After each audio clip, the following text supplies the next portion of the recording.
على بعد 15 كيلومترا فقط شمال مدينة أكادير تقع تغازوت، الجوهرة الساحلية التي أصبحت رمزا للسياحة الراقية والرياضة في المغرب.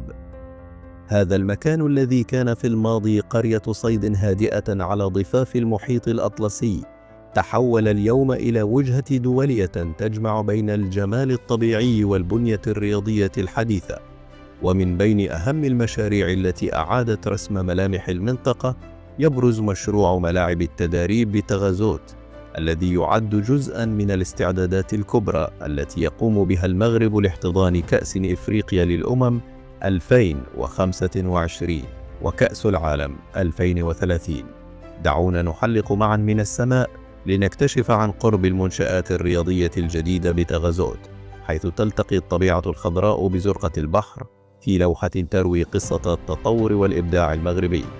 تتميز منطقة تغازوت بموقع استراتيجي فريد، حيث تمتد على مساحة مطلة على المحيط الأطلسي بين الجبال والرمال وسط مناظر طبيعية خلابة.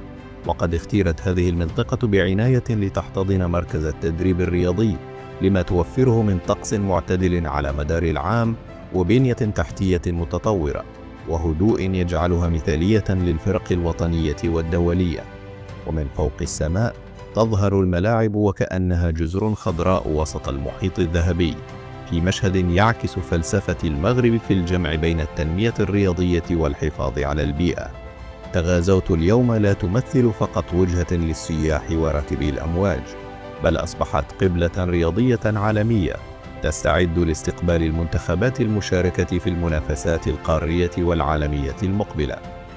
وبفضل قربها من ملعب أدرار الكبير بأكادير، تشكل هذه الملاعب قاعدة تدريب مثالية للفرق التي ستشارك في البطولات القادمة ضمن رؤية وطنية شاملة لتطوير البنيات التحتية الرياضية في المملكة بين زرقة البحر وصفاء السماء ووسط تلال ذهبية تحتضنها الطبيعة.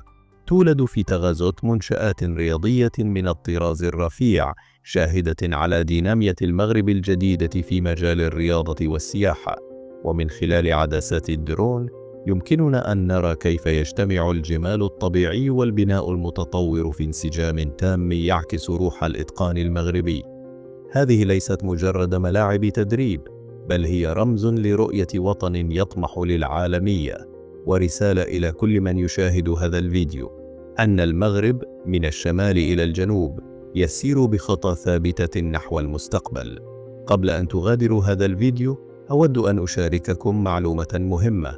أكثر من 80% من المشاهدين الذين يشاهدون مقاطع القناة ليسوا مشتركين بعد. إذا أعجبكم هذا النوع من المحتوى لا تنسوا دعمنا بالاشتراك في القناة، الإعجاب بالفيديو، ومشاركته مع الأصدقاء والعائلة، لأن دعمكم هو الذي يجعلنا نستمر في تغطية مدن ومشاريع المغرب من السماء، رحلة بعد رحلة ومدينة بعد أخرى.